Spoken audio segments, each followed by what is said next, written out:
நம்ம Ashwin sweets and ஸ்நாக்ஸை ஆஸ்திரேலியாவுக்கு export பண்றதுக்கு காண்டாக்ட் பண்ணுங்க 7373755163.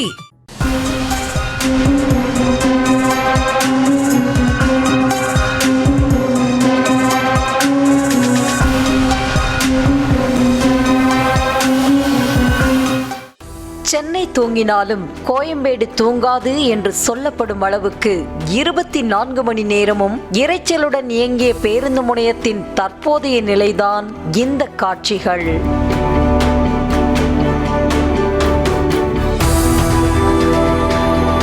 சென்னை என்றாலே என்றும் பலரது மனதில் நிலைத்து நிற்பது கோயம்பேடுதான். ஒரு காலத்தில் நிமிடத்திற்கு ஒரு பஸ் வந்து சென்ற இடம் இன்று கடந்த கால நினைவுகளை சுமந்து நிற்பது பலரையும் கண்கலங்க வைத்துள்ளது.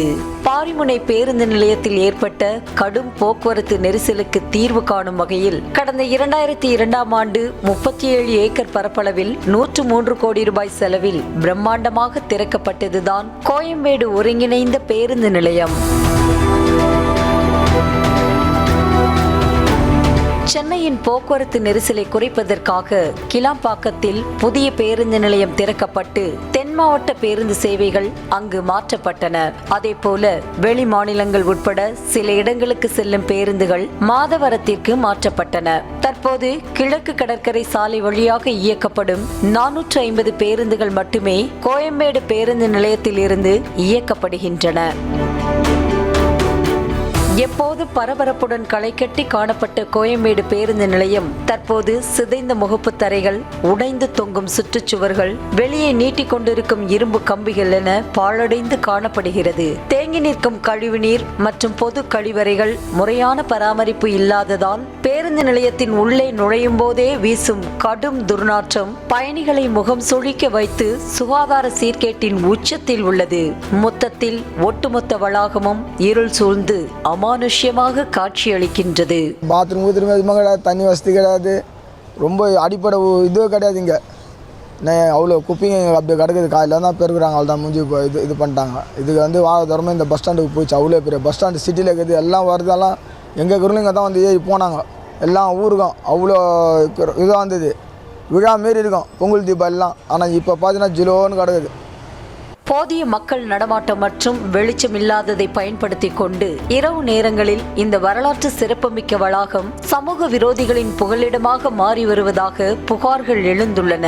இரவு வேளைகளில் சட்டவிரோத மது அருந்துதல், சூதாட்டம் மற்றும் பாலியல் தொழில்கள் போன்ற அத்துமீறல்கள் தடையின்றி நடப்பதாக கூறப்படுகிறது. வீடற்றவர்கள் மற்றும் அடையாளம் தெரியாத நபர்களின் அதிகப்படியான ஆக்கிரமிப்பால் இரவு நேரத்தில் வரும் பயணிகள், குறிப்பாக பெண்கள் பாதுகாப்பிற்கு அச்சுறுத்தல் ஏற்பட்டுள்ளது. பயணிகளின் மொபைல் போன்கள் மற்றும் உடைமைகள் திருடப்படும் சம்பவங்கள் தொடர்கதையாகி வருவதாக புகார் எழுந்துள்ளது. ஸ்டே பண்றவங்கலாம் போய் பாத்ரூம்ல இருக்கிறாங்க போல.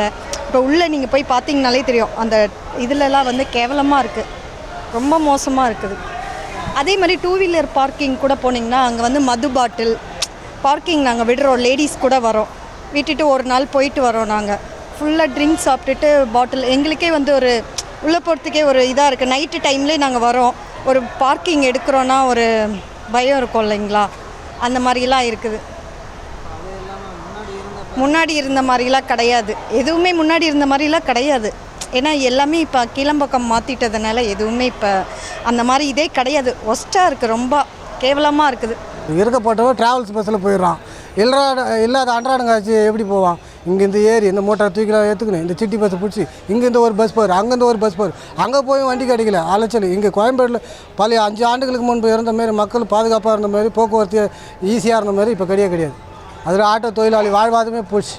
ஒரு தலைமுறையே பிரமிப்புடன் பார்த்தும் ரசித்தும் பயன்படுத்திய பஸ் நிலையம் இன்று மக்கள் செல்லவே அஞ்சுமிடமாக மாறியிருப்பது காலத்தின் கொடுமை என்றுதான் சொல்ல வேண்டும். பல நூறு கோடியில் கட்டப்பட்டு ஆசியாவில் பெருமையாக கருதப்பட்ட கோயம்பேடு பேருந்து முனையம் கால மாற்றத்தால் கைவிடப்பட்டு சமூக விரோதிகளின் கூடாரமாக மாறுவது சென்னை மாநகரத்திற்கு மட்டுமல்ல, ஒட்டுமொத்த தமிழகத்திற்கே அழகல்ல. எனவே அரசு அந்த இடத்தை நகரத்தை வணிக நோக்கில் பார்க்காமல் போர்க்கால அடிப்படையில் புனரமைத்து சிங்கார சென்னையின் அடையாளமாக திகழ்ந்த கோயம்பேட்டை மீட்க வேண்டும் என்பதே பொதுமக்களின் பிரதான குமுறலாக உள்ளது. நியூஸ் தமிழ் செய்திகளுக்காக ஒளிப்பதிவாளர்கள் சந்தோஷ்குமார், கௌஹர் மற்றும் குணாவுடன் செய்தியாளர் பாஸ்கர் பாண்டியன்.